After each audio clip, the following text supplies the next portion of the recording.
it. All right. Last but not least, Colorado. All right, last year Colorado loses. Not last year. This year Colorado loses Shedeur Sanders, possible top 10 quarterback pick. Also the Heisman Trophy winner.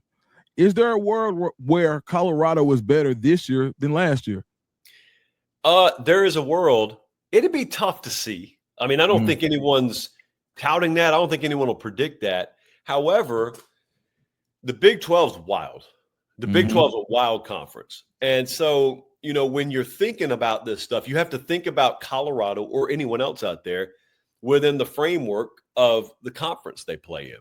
Right. So for all the lost production, I'm going to say what I said a few minutes ago, but I'm going to say it about Colorado. Just because most of America does not know the names of the guys that will backfill there doesn't mean they're not capable of backfilling. That's an age-old story in college football. Don't think it doesn't apply to Colorado just as much. The second thing is the proof of performance, to me, has to have erased all the doubts about Deion and his way of doing things. And so now I look at them, believe it or not, I look at Colorado as blending in, and it's another Big 12 program. Instead of the past 2 years, when people talked about them, they kind of talked about them like they were an independent. They never talked about them like they were part of a conference, even though they're in the conference. And they talked about Colorado differently. Sometimes that's a bad thing. Sometimes that's a good thing, but it's a thing. But this year, see, this is where you get a little more hardcore about the talk about Colorado, because it won't be as much about Travis. It won't be as much about Shedeur. There aren't a ton of names on that roster at the beginning of the season, Duke, that will be household names. So instead, you're looking at that Buffalo logo. You're looking at Colorado. You're looking at the team. And yes, there's a world. We've seen this many, many times where the supposed heartbeat star of a college football team or world go off to the NFL draft. And it's really crazy what happens to the vibe in a locker room when the entire world tells you for several months, well, any shot you had at winning just walked out the door. Okay, but I'm on scholarship too. They're paying me NIL money too. I'm not trash. I'm not here accidentally. So, I'd relish that. If I were in Deion Sanders' shoes, I'd relish that. I'd turn the volume up on it. And I'm someone who normally believes in blocking out the externals. But just this one spring, I'd probably turn the volume up on that a little bit. And I'd also remind my guys, hey, look around. All due respect to the conference. Where's the Ohio State in this conference? Or where's the Texas? Or where's the Oregon? There isn't one. It's just all of us. Any one of us is in the lead pack, and any one of us could fall off the cliff and be Oklahoma State from last year. So, but the point is, the guys in the room are good enough. The guys in the room are good enough if you put them in the right place and you execute. Hot shot, 5-star, all-world quarter prodigy, Julian Lewis. He comes to Colorado a year early, reclassifies up. He's there right now in the spring. Early returns have been great. You've also got Caden Salter, who has documented production and who's been successful and really good in RPO situations. How do you see this quarterback race shaking out in Colorado? I love competition. That sounds like a focus group answer. I love a like a legitimate quarterback competition. Right. One of the phrases I just detest that people traffic in is when they say quarterback controversy. Those are the people who have never competed before, really, or they think that'll click better as a headline title. But I look at it, we never say linebacker controversy. We just call it a competition for the outside linebacker spot. So I think the same thing at quarterback. I think it's a good place to be in as a coaching staff, because I thought, watching Salter all year last year, I had to do studio coverage for a number of Liberty games. And so I watched it a whole lot. And you think about how he had looked the year before, and it was so clear to me, at least, that he was hurt last year. That something wasn't right about him. So, you fast forward a year, and the question is, okay, well, which version of him do we get? Well, you gotta believe that you're going to get something more towards the former rather than the latter. But then also think about what that does to you. Think about what that does in the locker room. Think about if you got a healthy, cultivated locker room. Think about what the spirit of competition does. And then think about also what you get to go through. You get to go through a spring where you got both guys fighting for their job. Salter, for all we know, this may be his last shot. And Lewis came in there with the idea that I'm going to start here as a true freshman. Good. Someone's going to get their feelings hurt. Good. It may pay off. It may benefit them down the road. Right.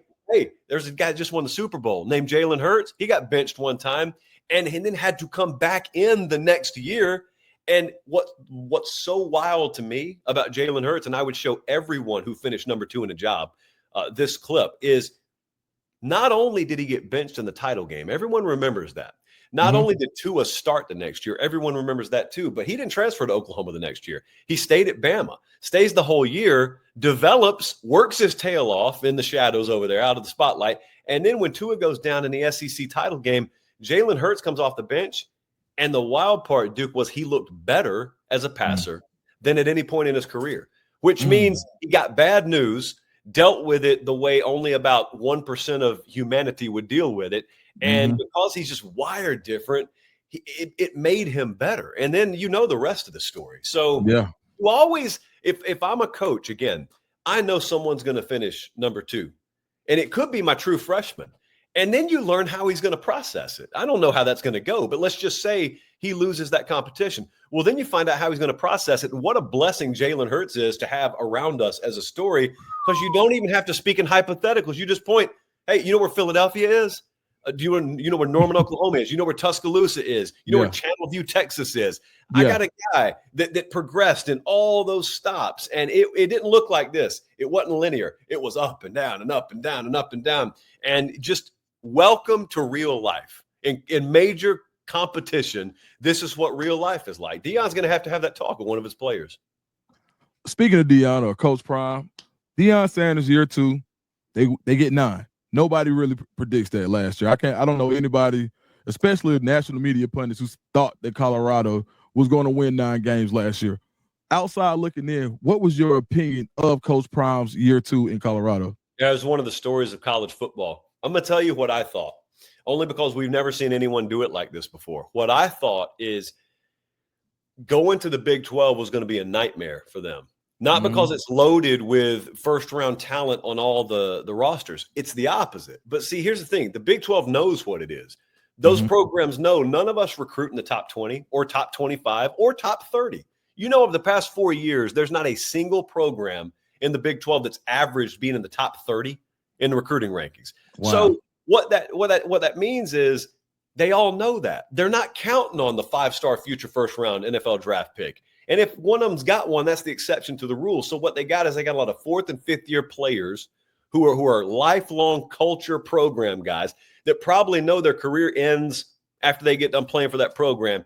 And they're like bowling balls. The culture, and it's so tight, and those programs they're so hard to beat, to where I looked at Colorado and I said, if they don't have that, like if that's not a rock solid, well put together organization, you get your tree shaken every week and you find out where the loose branches are every week. And I was worried. I was really worried about them.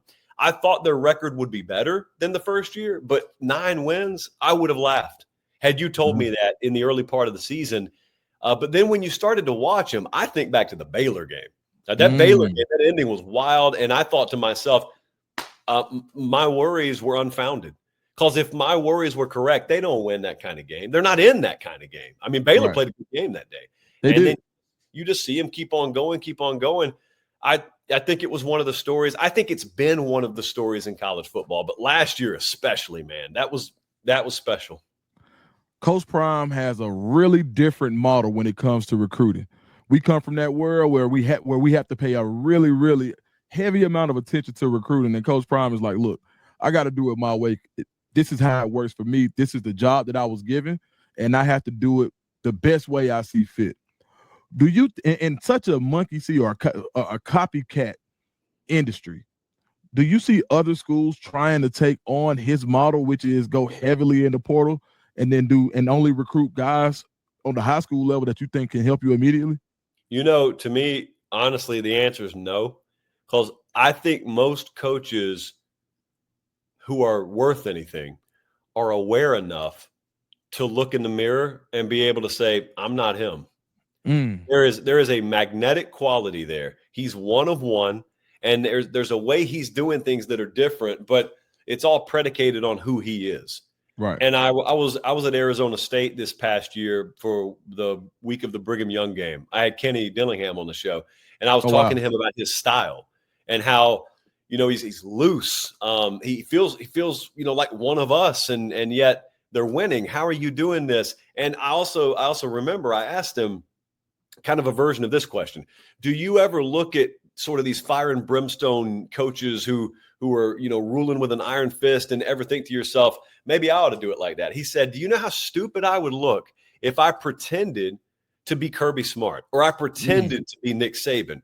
And they'd probably look pretty foolish if they pretended to be me. His point was, you got to coach to your strengths. Your identity has to be your personality. And there are plenty enough strong points. You don't accidentally stumble into a head coaching job. So if someone gave you that job, you halfway know what you're doing, but you got to coach to your strengths and you got to be authentic. Well, this is Deion Sanders being authentic. Okay. And because he is who he is, he's able to do it a different way. And the reality of Colorado necessitated him doing it a different way. So it was right place, right time for both of them. But you could say all you want to in a meeting room, hey, we're going to go do it like Deion. We're going to use the Deion model. Well, do you have Deion? And if the answer is no, you're not going to do the Deion model. Having 3 Hall of Famers on the staff, NFL Hall of Famers on Colorado's staff, you got a ton of NFL experience. Josh Pate, alternate world, shared reality. You're now the recruiting director at University of Colorado Boulder. How do you sell that NFL experience to Johnny-come-lately 5-star? Well, I ask them what they want to do. What do you aspire to do? Where do you aspire to be? They'll tell me the NFL. I'm pretty sure if we're going after them at Colorado, they aspire to be a professional football player one day. And so I ask them, what do you think that entails? I'd make them answer questions before I ever started to sell to them. And so I'd get an idea of where their head's at. What do they think it takes to get there? And then I would say, well, the parts of their answers that were right, I would say, well, what if I told you we got all that? Not only do we have all that, you don't have to trust me. I'm just a recruiting coordinator. But I mean, I got guys who don't even have to be coaching now. These guys have got life-changing wealth built up because they long ago achieved what you aspire to achieve. And they can tell you about it, and they can tell you all the pitfalls along the way and whatnot. But also there's just a mountain of wisdom in this room. And this isn't a new concept to the block. So I'm not trying to convince you Colorado can win, because we've already watched them win. And we've already watched them do something in the span of a little over 24 months that hadn't been done in, most of a high school kid's lifetime before that. So I would just look and I would very simply say, is that what you aspire to do? If you really do, here's all the ingredients. And the offer's on the table. Ball's in your court, kind of. And, also, Duke, they've reached the point there where they can realistically say, we'll win with you, we'll win without you. It's